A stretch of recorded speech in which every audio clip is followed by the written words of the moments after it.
अगली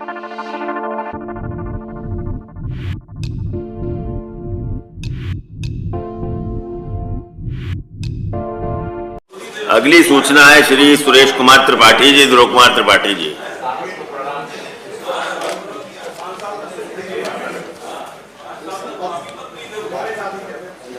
मान्यवर, अलग से बात करिएगा माननीय प्रताप सिंह जी। मान्यवर, प्रदेश में सहायक माध्यमिक विद्यालयों के शिक्षक एवं कर्मचारी जो वर्ष 2005 और उसके उपरांत नियुक्त हुए हैं, उन्हें पुरानी पेंशन व्यवस्था से वंचित कर दिया गया। ऐसे सभी शिक्षकों और कर्मचारियों को एनपीएस योजना से आच्छादित बताया जा रहा है, किंतु इस योजना ने सभी शिक्षकों कर्मचारियों को पूर्णतः निराश कर दिया और उनके सामने सेवानिवृत्ति के उपरांत अपने जीवन यापन एवं परिवार के भरण पोषण को लेकर अनिश्चितता और भय का वातावरण व्याप्त हो गया है। प्रदेश में समय समय पर पुरानी पेंशन योजना से वंचित शिक्षकों कर्मचारियों के धरना प्रदर्शन, सत्याग्रह आंदोलन चलते रहते हैं। नवीन पेंशन योजना के अंतर्गत न्यूनतम पेंशन निर्धारित न होने तथा कटौती की धनराशि शेयर बाजार में निवेश किए जाने के कारण भविष्य की अनिश्चितता एवं चिंता से ग्रस्त शिक्षक कर्मचारी एनपीएस योजना को अस्वीकार कर चुके हैं। लोक कल्याणकारी राज्य को उक्त लाखों शिक्षकों कर्मचारियों को उदारता पूर्वक पुरानी पेंशन योजना की सुविधा को बहाल करना जनहित में नितांत आवश्यक एवं नैसर्गिक न्याय के लिए अपरिहार्य हो गया। केंद्र सरकार अपने शिक्षकों कर्मचारियों के इस जायज मांग को स्वीकार करने में हीला हवाली कर रही है, जो दुर्भाग्यपूर्ण है। पुरानी पेंशन योजना की लंबे अरसे से की जा रही मांग को सरकार द्वारा स्वीकार न किए जाने के हर धर्मी रवैये से प्रदेश के लाखों शिक्षकों कर्मचारियों में सरकार के प्रति भारी रोष, क्षोभ एवं आक्रोश व्याप्त है। स्थिति विस्फोटक है। अतः इस अविलंबनीय और सुनिश्चित लोक महत्व के प्रश्न पर चर्चा करने के लिए यह सदन अपना आज का कार्य स्थगित करता है। ठीक है। माननीय राज बहादुर सिंह चंदेल जी और डॉक्टर आकाश अग्रवाल जी, आपकी सूचना भी इसी पुरानी पेंशन पर थी, तो उसको भी इसी से संबद्ध कर दिया है। तो अब आप अगर पढ़ना चाहें तो पढ़ दें, नहीं तो सुरेश त्रिपाठी जी कुछ कहना चाहते हैं?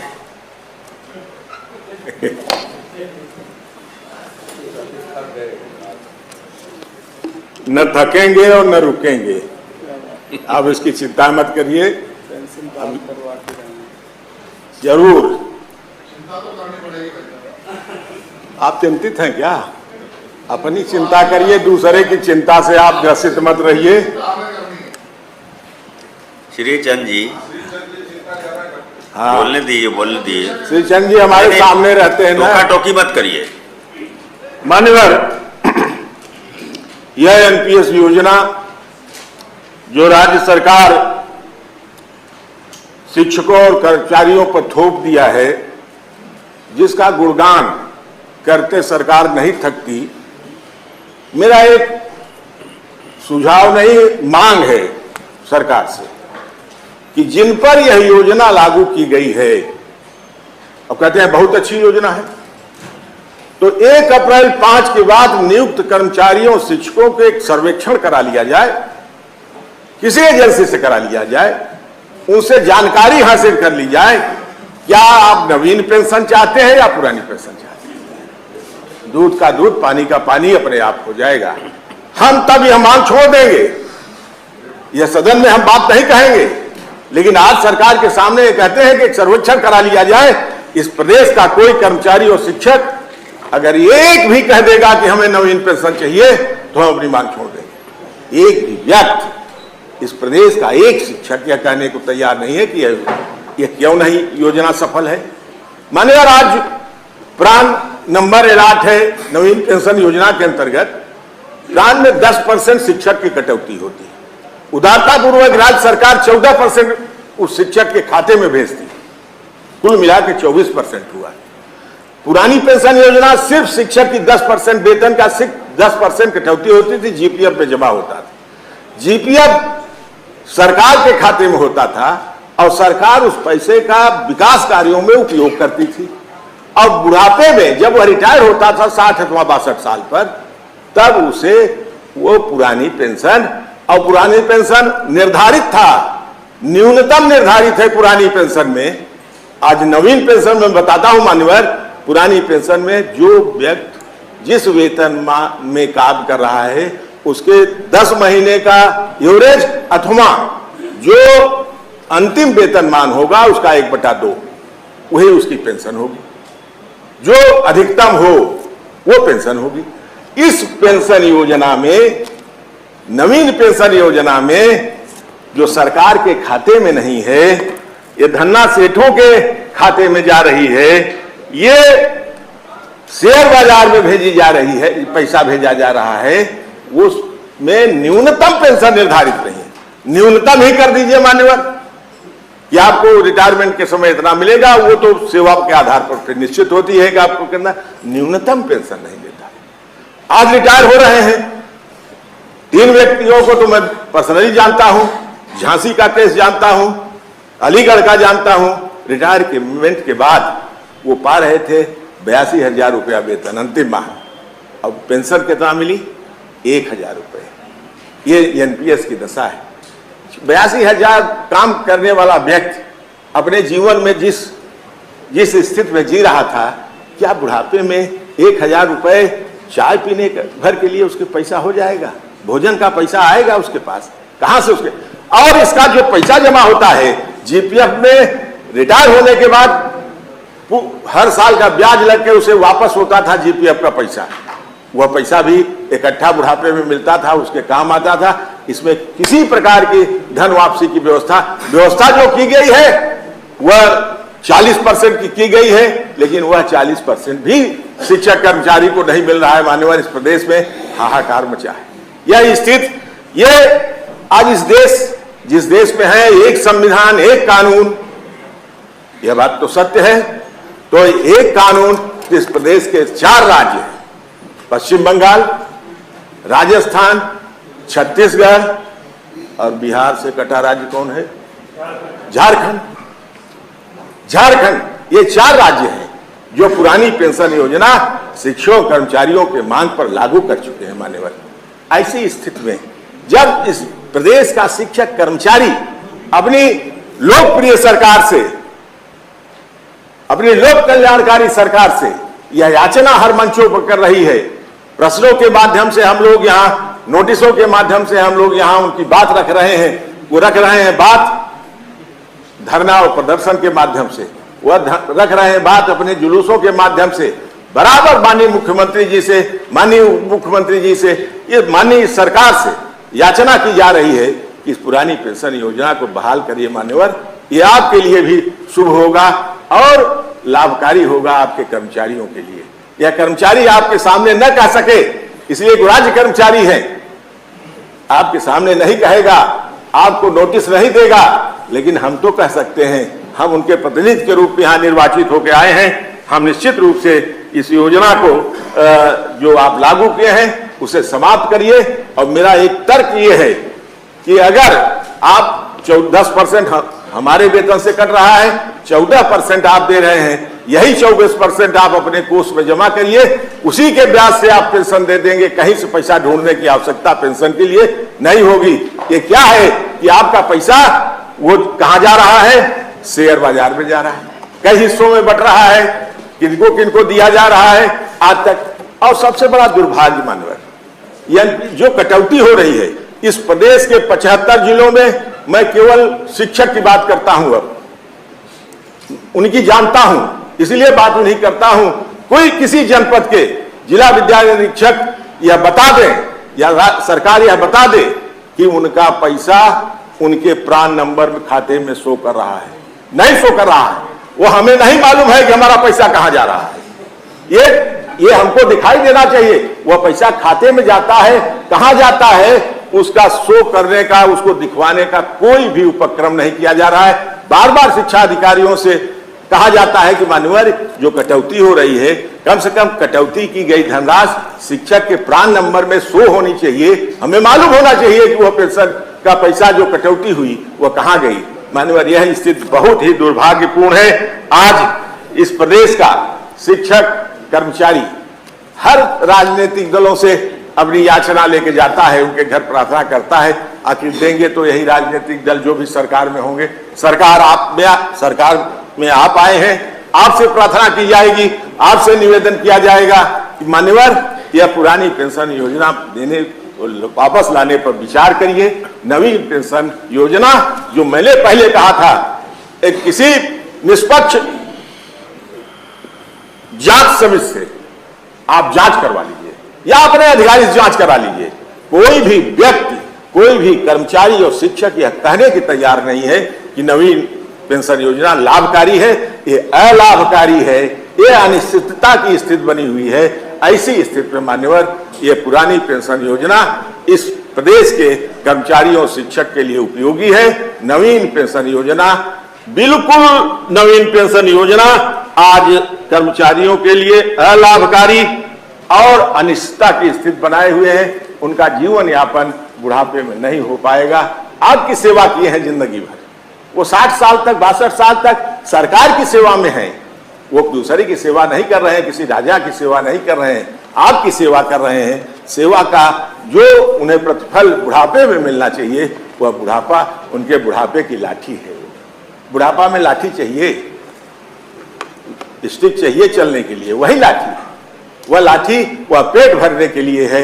वह पेट भरिए मान्यवर, उस बुढ़ापे में जहां जीवन जीने का पेंशन मिलने से जो पुरानी पेंशन पा रहे हैं। मैं अपने क्षेत्र के एक अपने सम्मानित नेता का नाम जो हमारे बीच में आज नहीं है, आदरणीय Rajkaran Singh ji CB inter college में प्रधानाचार्य थे, 1992 में रिटायर हुए थे। मैं उनके घर जाता था तो वो लगभग 95 वर्ष की अवस्था में उनकी मृत्यु हुई अगले साल। कहता था, गुरुजी क्या हाल है? क्या सुरेश, क्या पूछना, बहुत बढ़िया हाल है। सरकार पेंशन दे रही है, कोई लड़के हमारी सेवा में दिन रात लगे रहते हैं। कहते हैं बाबूजी कुछ चाहिए? बाप कहें क्यों पूछते हैं, जानते हो? करना कहें कि 40,000 मिल रही है, 10,000 मेरे ऊपर खर्च, 30,000 तो ये लोग खा रहे हैं ना मेरी, तो ये इसलिए मेरी सेवा कर रहे हैं। आज जिस बुढ़ापे को, जिस व्यक्ति को रिटायरमेंट हो जाएगा, जो आज सेवानिवृत्त हो जाएगा और 1,000 और 1,500 पेंशन पाएगा, उसका लड़का नहीं पूछेगा, घर से मार के निकाल देगा उस बुढ़ापे में। इसलिए पेंशन आवश्यक है। माने में यह पेंशन आपके लिए भी जरूरी है, सबके लिए जरूरी है। ये अब बुढ़ापे के लिए उनको सहारा चाहिए। बस इतना ही निवेदन कर सकता हूं, इतना ही कह सकता हूं कि मान्यवर इस पुरानी पेंशन योजना को बहाल करिए, नवीन पेंशन योजना समाप्त करिए। इस देश में परंपरा चल गई है, एक न एक दिन मुझे विश्वास है कि इस प्रदेश में भी पुरानी पेंशन योजना लागू होगी। अगर राष्ट्र के 4 राज्य यह योजना लागू कर चुके हैं तो यह इस प्रदेश में भी लागू होगी। इसी विश्वास के साथ हम आपके सामने ये प्रार्थना लेके आए हैं। इस प्रार्थना को स्वीकार किए। बहुत बहुत धन्यवाद। माननीय मानी चंदेल जी या आकाश अग्रवाल जी कुछ बोलेंगे? मानी चंदेल जी। पढ़ने की तो आवश्यकता नहीं है, नहीं कोई आवश्यकता नहीं, बोल नहीं, कोई नहीं, बोल दीजिए आप पुरानी पेंशन योजना बोल दीजिए जी। मनवर,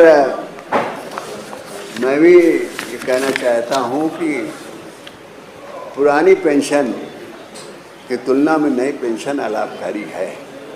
आज जो लोग रिटायर्ड हो रहे हैं वो पेंशन जीने लायक नहीं पा रहे हैं। सबसे बड़ी बात है, मुश्किल से 1,000, 2,000, 4,000, 5,000 से बढ़ के नहीं। और पुरानी पेंशन से सेवानिवृत्त होने वाले लोग एक सम्मानजनक पेंशन पाते हैं। अभी वो 40,000, 50,000 और इसके ऊपर तक उनकी पेंशनें हैं। और इस देश में ये भारी विसंगति है कि हम लोग विधायिका के लोग पेंशन पाते हैं, न्यायपालिका के लोग पेंशन पाते हैं। ये दुर्भाग्य है कि कार्यपालक जो हैं वो पेंशन नहीं पा रहे। लोकतंत्र के 3 स्तंभ हैं, इन 3 स्तंभों में आखिर ये विभेद क्यों? ये अगर कार्यपालक भी पेंशन पाने के लिए लालायित हैं और बहुत ही जैसा बताया अभी भारतीय ने, मैं भी कहना चाहता हूँ, कहने के लिए वही बिंदु हैं, लेकिन मैं भिन्न उससे थोड़ा ये कह रहा हूँ कि आखिर इस देश में इतनी भारी विसंगति कि हमारे विधायिका पाएगी पेंशन, न्यायपालिका पेंशन पाएगी और कार्यपालक नहीं पाएगी। लोकतंत्र का एक स्तंभ पेंशन से वंचित है और अन्य स्तंभों को पेंशन से आच्छादित किया गया है। ये भारी विभेद है मान्यवर। सरकार को इस पर गंभीरता से सोचना चाहिए कि वास्तव में जो पैसा कटौती के नए लोगों का जमा हो रहा है वो प्रान नंबर पर शो नहीं करता। 26 AS क्या कहलाता फार्म, उस पर शो ही नहीं करता है और लोग परेशान हैं कि हमारा पैसा आए दिन हमसे लोग नए वाले कहते हैं आप लोग नहीं ध्यान देते हैं। जिले में उसका अकाउंट मेंटेन नहीं कर पा रहे हैं। जिला विद्यालय निरीक्षक किसी दफ्तर में शिक्षकों का प्रान नंबर मेंटेन नहीं है, चाहे वो बेसिक हो, चाहे माध्यमिक हो, चाहे डिग्री हो। इसलिए ये हालात हैं हर स्तर पर। कर्मचारी अपनी जगह परेशान हैं, क्षुब्ध हैं। तो माननीय ये गंभीरता सरकार को सोचना चाहिए। केंद्र सरकार सौभाग्य से हमारी वही सरकार केंद्र में भी है, वही राज्य में है और केंद्र की सरकार ने ही केंद्रांश चूंक देना होता था राज्य सरकारों को, केंद्र सरकार को, इसलिए पेंशन तोड़ी गई। ठीक उस समय संकट की स्थिति होगी, लेकिन इस पर अगर गंभीरता से विचार किया जाए मान्यवर, तो केंद्रांश का शेयर घटाया जा सकता है। राज्य सरकारों में कुछ शेयर का बोझ बढ़ा दिया जाए, कुछ इस तरह से राज्य सरकार और केंद्र सरकारों के बीच में एग्रीमेंट हो जाए तो नया रास्ता खोजा जा सकता है और पेंशन दिए जाने का एक हल निकाला जा सकता है। हम चिल्लाते रहेंगे तो उससे कोई फ़ायदा नहीं। सरकारों को ये सोचना चाहिए और जहाँ पर आपकी सरकारें हैं उसका अनुपालन दूसरी सरकारें भी करेंगी।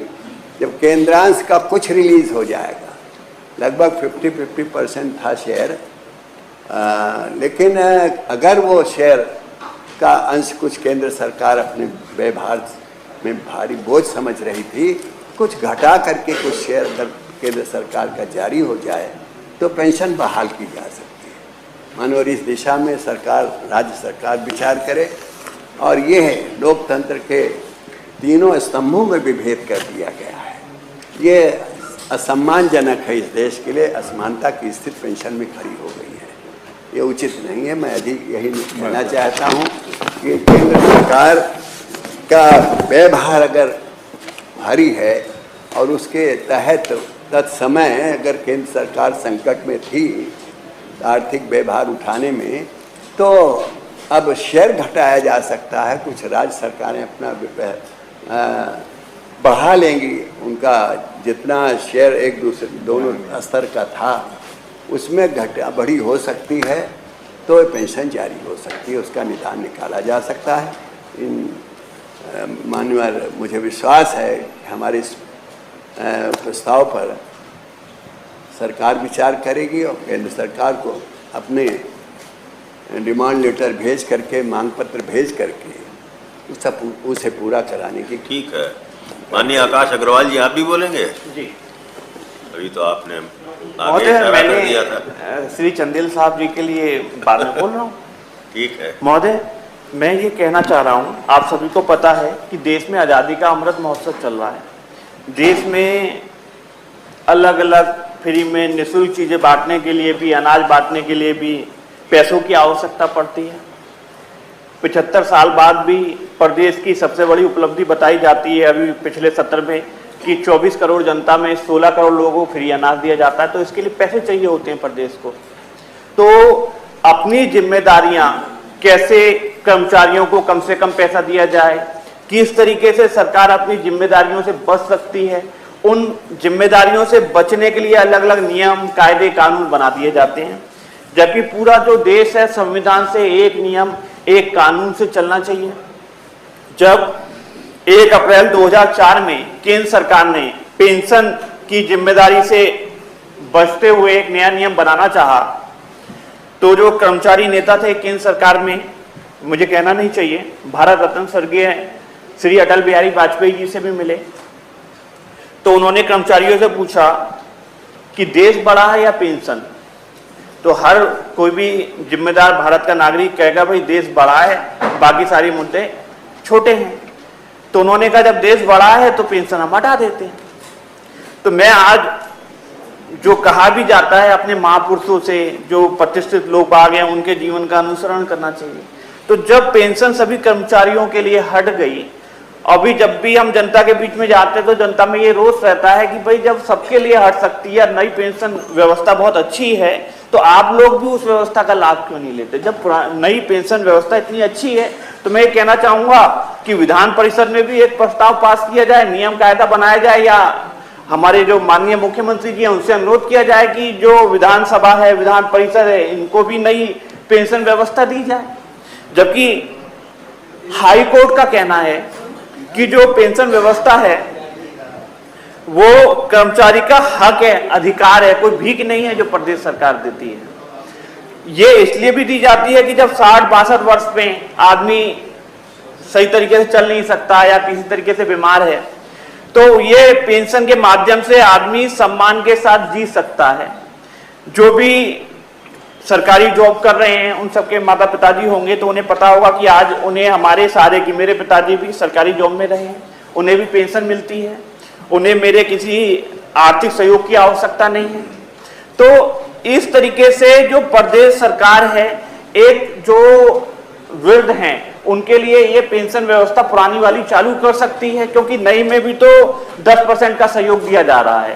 तो कोई एक ऐसा रास्ता निकाला जाए कि जो रिटायर्ड व्यक्ति हैं कैसे सम्मान के साथ समाज में उचित धारा से जुड़ के अपना जीवन यापन कर पाए। तो ये एक प्रदेश सरकार की भी जिम्मेदारी होती है, रास्ता आप लोगों को निकालना होता है। हम जनता से जुड़े हुए होते हैं, कर्मचारियों से जुड़े हुए होते हैं, उस आधार पे हम अपनी बात, समस्या सदन के समक्ष रखते हैं। हमें उम्मीद होती है कि जब प्रदेश की 24 करोड़ जनता एक सरकार को अपने बहुमूल्य वोट देके 250 से भी ज्यादा सीटें लेके भेजती है, तो प्रदेश सरकार अपनी जिम्मेदारी समझेगी, जो जनता की जो समस्या है उसे सहानुभूतिपूर्ण ढंग से विचार करेगी और उस पर कुछ समाधान करने का प्रयास करेगी। जब कर्मचारी का जो नई पेंशन व्यवस्था के तहत पैसा कटता है उसे यही नहीं पता उसे मिलेगा कितना, जब मार्केट के आपने हवाले कर दिया गया तो उसका भविष्य अंधकार में हो गया। इस अंधकार में भविष्य से निकाल के उसे उजाले में लेके आया जाए, ये मैं अनुरोध करूंगा। और इस पुरानी पेंशन योजना से जुड़े इस लोक महत्व के तत्कालिक विषय पर मैं चाहूंगा सदन की कार्रवाई रोककर आप चर्चा कराए जाने की भी मैं मांग करता हूं। माननीय नेता सदन। सभापति महोदय, माननीय हमारे वरिष्ठ सदस्य हैं सदन के, और उन्होंने जो नई पेंशन योजना के बारे में विषय उठाया है उसके संबंध में मैं सदन पुरानी नई पेंशन योजना जो स्कीम लागू हुई है, पुरानी पेंशन लागू करने का जो विषय आपने उठाया है उसके संबंध में मैं सदन को इतना ही अवगत कराना चाहता हूं कि यह योजना 1 जनवरी 2004 से लागू की गई है केंद्र सरकार के माध्यम से, और राज्य में 2005 से 1 अप्रैल 2005 से यह लागू की गई है। और इसमें सभी कार्मिक और सभी हमारे सम्मानित गुरुजी लोग भी उसका पार्ट हैं। और अभी मैं आज के दिन इतना ही यहाँ पर कहूँगा कि अभी जो स्कीम चल रही है उसी के अनुसार हम लोग आगे बढ़ रहे हैं, लेकिन सदन के माध्यम से एक अवगत कराना ये आवश्यक है कि एनपीएस जो उत्तर प्रदेश में लागू हुआ था वो सपा की उस समय सरकार थी, उस समय लागू किया गया 2005 में। और उस समय जो अंश हमारे जो चाहे वह कोई भी गुरुजी लोग रहे हों, शिक्षक लोग रहे हों, चाहे अन्य कर्मचारी रहे हों, उनका अंश 2016 तक, उसके बाद बसपा की सरकार रही, नहीं काटा गया। आदरणीय योगी आदित्यनाथ जी के नेतृत्व में जब हमारी सरकार 2017 में बनी तो एक मुश्त 10,500 करोड़ रुपए हमने जो राज्य की ओर से अंश है उसको जमा करने का काम किया है।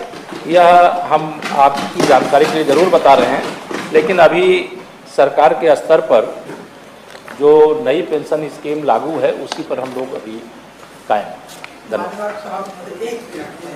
माननीय डॉक्टर महान सिंह जी, साहब आप थोड़ा सूचना कैसा शिक्षण दल की है। अरे तो अभी सूचना अभी आदरणीय त्रिपाठी जी बोल रहे आपके थे। ना हस्ताक्षर है ना आपकी एक सूचना तो है। अभी त्रिपाठी जी बोल रहे थे हमारी सूचना का हस्ताक्षर नहीं, उनका- नहीं, एक मिनट ये मानव थोड़ा एक मिनट माननीय ध्रुव कुमार जी, ध्रुव कुमार नहीं डॉक्टर मान सिंह, एक मिनट का मेरा सवाल था बस। क्या फायदा? मैं क्या बस फायदा? एक मिनट का ध्रुव मैं कुमार बस जी। एक मिनट में कर लूँ बस एक मिनट में बाद में 1 मिनट हम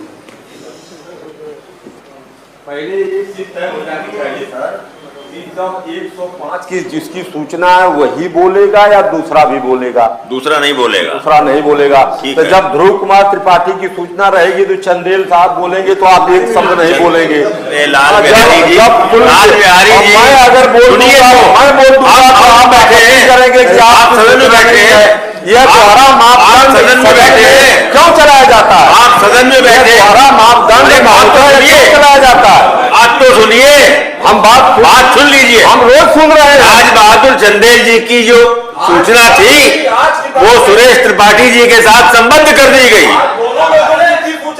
दोनों की सूचना संबद्ध हो गई। कभी कभी ऐसी स्थिति आती है जब स्थिति आएगी तब टोकिएगा। तब आप दोनों को बोलने देते हैं। गलत बात मत और करिए। जब हमारे लिए खड़ा होते हैं तो आप रोकते हैं। अम्बेडकर जी की सूचना पर स्वामी प्रसाद मौर्य जी को बोलने का मौका दिया मैंने। एक ही कानून लेकिन लागू करिए। आप एक केवल ही कानून कानून लागू करते हैं करिए। सदन में। जो लागू करना हो आप आप सदन की जो चाहे वो बोले या जिसकी सूचना है वही केवल बोले। जिसकी सूचना है, जिसका नाम है वही बोलेगा, उसके अलावा कोई नहीं बोलेगा। अगर आप दूसरे अब को कल बुलवाते हैं करेंगे इस पर। हाँ कल अगर सख्ती दूसरे- करेंगे। और डॉक्टर मान सिंह जी आप भी अब नहीं बोलेंगे, आपके नेता ने तय कर दिया। माननीय बोलिए त्रिपाठी जी। जी मैं नहीं नहीं नहीं, मैं मानूं- तय हो गया। नहीं वो तय हो गया, वो तय हो गया। नहीं बिल्कुल तय हो गया। आप नहीं वो तय हो। आप लोग चुप रहिए। माननीय प्रताप सिंह जी, अरे गुरु जी चुप रहिए। नहीं आप लोग शांत रहिए। नहीं मान्यवर मैं बोलता नहीं हूँ किसी की सूचना पर। नहीं, हाँ। लेकिन जब यहाँ कोई नहीं था अरे भाई, जब तब मैंने पूछा था, जब आपकी बयान सूचना आ रहा के- था तब पूछा। आपकी सूचना के साथ जी। चंदेल जी की सूचना हाँ। बंद हो गई, पूरे सदन को पता लग गया, तब आपत्ति की जा रही है कि उनको क्यों बोलने का मौका मैंने दिया? की 10 मान्यवर बड़े होता रहा होगा, आज से नहीं होगा। मान्यवर यह है बहुत गंभीर प्रश्न। हाँ, आवाज जो है आया यह इतना आवश्यक है कि मैं दोहराऊंगा नहीं बात मान्यवर, इतना आवश्यक है कि लोग उस योजना से वंचित होने के बाद अपनी जीवन लीला भी समाप्त कर रहे हैं। पूरी जिम्मेदारी के साथ कर रहा हूं, सदन में सब लोग माननीय सदस्य वो आत्महत्या कर रहे हैं। सीमित कर दीजिए ना। नहीं नहीं दीजिए, लंबा मत आत्महत्या कीजिए। कर रहे हैं। 2-4 और एक वाक्यों में अपनी बात कह दीजिए। मैं मान्यवर पूरक हो, इस देश का सबसे बड़ा जो लोक सेवक है जिसको आईएएस कहते हैं, पुरानी पेंशन से वंचित होने के बाद वह जो है निजी क्षेत्रों की ओर जा रहा है। तमाम आईएएस जो है इधर सरकारी नौकरी में आ नहीं रहे कि पेंशन मिलना नहीं है। जो एनपीएस है, हमारी शिक्षा मंत्री भी बैठी हुई हैं, वह भी प्रिंसिपल रही, कि केवल एक शिक्षक का, अपने विद्यालय के एक शिक्षक का नाम बता दे जिनकी एनपीएस की कटौती दोनों होती रही हो। पूरे प्रदेश में एक नहीं हो रहा है। अरे भाई अनुपूरक पूछ लीजिए। वो उसी पर कहाँ तो पर क्या है? मान्यवर नहीं, अरे खाने भाषण दे रहे हैं आप। अरे आपका सुन लीजिए मान्यवर, आपकी कृपा होनी चाहिए अभी मेरी। नहीं टोकते। नहीं सुन लीजिए, तो जब एनपीएस किसी के खाते में जमा नहीं हुआ, कोई ब्याज नहीं हुआ, कोई अधिकारी जिम्मेदारी इस प्रदेश का एनपीएस का ले नहीं रहा है, तो पुरानी पेंशन के अलावा और कोई विकल्प नहीं है। मैं माननीय नेता सदन से आपके माध्यम से यह निवेदन करना चाहता हूं कि अब कोई परिस्थितियां नहीं रह गई कि नवीन पेंशन योजना लागू करने का। क्या माननीय नेता सदन, माननीय मंत्री, माननीय सरकार वह पुरानी पेंशन योजना लागू करेगी कि नहीं? विचार करेगी। आपने अपना पक्ष रख दिया, सरकार का पक्ष पहले ही आ गया। या न करिए माननीय, क्या चाहते हैं? आज आपका मार्गदर्शन होना चाहिए। क्या चाहते हैं आप? नेता सदन अगर कहना चाहें कुछ, नेता माननीय त्रिपाठी जी, नेता सदन अगर कुछ कहना चाहेंगे तो कह सकते हैं, लेकिन उनको हम कहने के लिए बाध्य नहीं करेंगे। नहीं, आपने कह दिया। अब जब उनका रुख हमने देखा कि वो उठना नहीं चाह रहे, तो मैंने बता दिया। चलिए ठीक। तो सरकार को कुछ निर्देश दीजिए माननीय। नेता सदन ने अपना पक्ष रखा। नहीं, आप आपसे कहें कुछ। ठीक है। यह परंपरा नहीं। ठीक है त्रिपाठी, कार्य स्थगन है? अरे कोई निर्देश तो करिए माननीय। ऐसा कैसे होता है कि सप्लीमेंट्री पूछा जाए और आप निर्देश में सदस्य? चलिए, नेता सदन खुद बोल। माननीय सभापति महोदय, अब हम आपसे चाहते थे कि कोई प्रभावी निर्देश आप जारी करें। माननीय नेता सदन ने सदस्यों की भावनाओं को समझ लिया है, अब उसके अनुरूप वो जैसा उचित समझे करें। ठीक है, कार्य स्थगन अस्वीकार, सरकार को आवश्यक कार्यवाही हेतु संदर्भित।